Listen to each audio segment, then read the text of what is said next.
Hey everyone, Kathy the Vegan Prepper here to tell you your garden's not going to save you. Let's talk about it. Vegan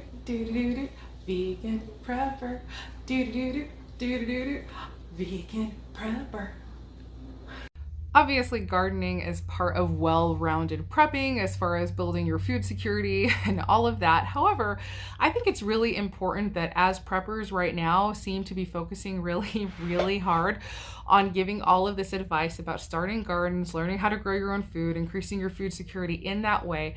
I think it's really important that we go ahead and give that advice some context. Number one being, I think, if you have not already begun preparing food, storing food for your family, maybe a little bit en masse, probably I would think at least 3 months solid worth of food for your family. If you haven't gotten there yet, I wouldn't be funneling very many of my resources into beginning a garden. Sometimes it can be extremely expensive to start. Now, if you have some super mega cheap way to do it, sure, go ahead.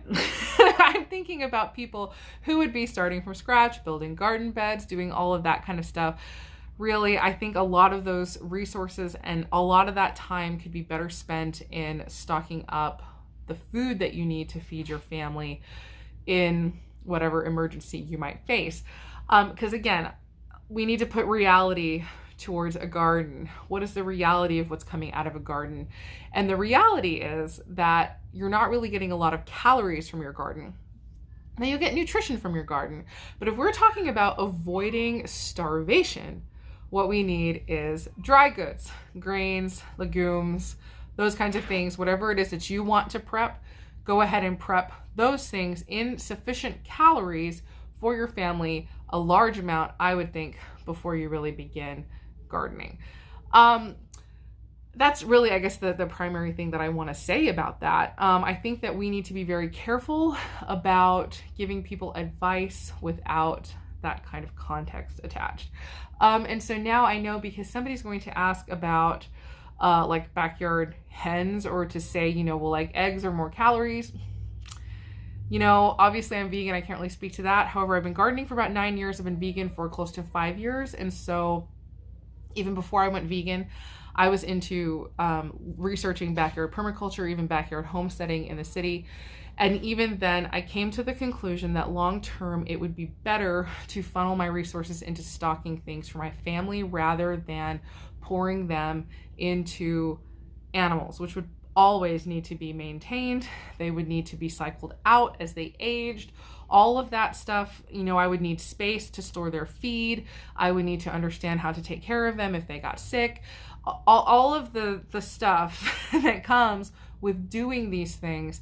For me personally, it seemed like too much. And again, this was before I went vegan. I was researching this because I did already care about animal welfare in animals, and I wanted to make sure that what we were eating was coming from well-treated animals. So I was putting a lot of research into it, and ultimately decided not to do it because it seemed like it was too much trouble. I decided at that point in my life to trust the farmers at my farmer's market to treat the chickens well, and that's where we would get our eggs before we went vegan. But yeah, there's just so much, and again, you're cycling in and out. You're having to buy new birds as the older ones get older. If you have the ability to hatch new ones, anyway, it's a lot. And obviously I'm a vegan channel, so I'm not really supporting that. I'm just trying to say that, again, before I even went vegan, I decided not to because of how much trouble it was. I felt like there was going to be far more input into that than I would receive as output. And so for me personally, it didn't seem worth it. And now especially, I think it would be more important to be stocking up, not on feed for animals, but to take money and put it towards 25 and 50 pound bags of grains like wheat or barley or oats or beans, whatever it is. Though beans are not a grain, I know, but quinoa, whatever, things that you will feed to your family directly without some sort of middle creature in there. That's actually a large reason why we don't even have pets, because I'm not willing to stock up food for something that's not my family. And so, yeah, I guess that's kind of my 2 cents on that. And I know that there's probably gonna be a lot of disagreement. But that's kind of where I'm focused right now, is on people who are just beginning and kind of overwhelmed with all of the information that's coming at them. Let's really ground ourselves in reality. Do your research, find out what goes into backyard operations. If you're interested in any kind of backyard livestock, really get the real rundown of exactly what it takes to do that. And if you find that you think it's worth it, I mean, I'm not your boss. I'm not your boss. I'm not your mom. I'm not whatever. Like you two, we are in a free country. You do you. But with gardening, to be really clear on what we're getting out of gardening, and it's nutrition, not calories. So obviously it's health and longevity, in that we're better nourished and those phytochemicals and antioxidants help fight long-term disease. But if we're thinking of an emergency situation, we're thinking more about actual calories in our bellies, because a person will die of starvation far faster than they would die of, whatever thing the antioxidants and all that might have prevented. Again, though, obviously a garden is part of a well-rounded prepping, and we've been gardening for 9 years. I highly recommend it in general. Just, I'm talking about the prioritization and the division of potentially very finite resources. And that is really the point of this video today. So hopefully that was helpful to you. And if you have thoughts in the comments down below, please let me know. I definitely want to start putting a lot more gardening content on the channel. So I am going to be talking especially kind of about gardening with less water. I garden in central Arizona.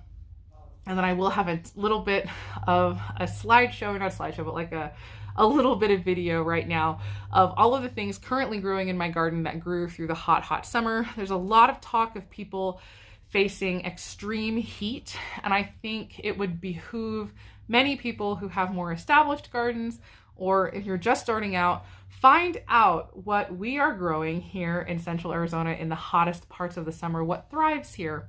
Find out about our local planting schedules.